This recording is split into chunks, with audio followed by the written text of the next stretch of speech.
سبز جنگل میں اونچے درختوں کے پیچھے ننھے گوبلنز کا ایک گروہ رہتا تھا۔ وہ شرارتی مگر نرم دل تھے۔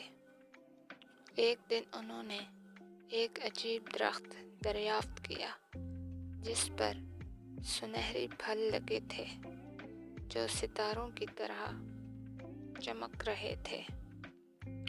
تجسس میں گوبلنز نے ایک پھل توڑا اور جیسے ہی انہوں نے اسے کھایا وہ ہوا کی طرح ہلکے ہو گئے اور اڑنے لگے۔ وہ خوشی سے قہقہے لگانے لگے۔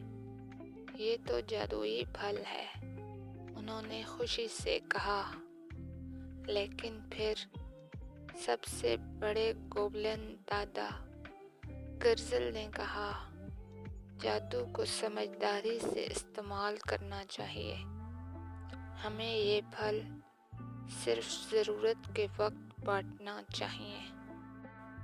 چنانچہ گوبلنز نے اس درخت کی حفاظت کی اور اس کا استعمال صرف دوسروں کی مدد کے لیے کیا، جیسے کسی گمشدہ پرندے کو گھونسلے تک پہنچانا یا کسی پھنسے ہوئے گلہری کو بچانا۔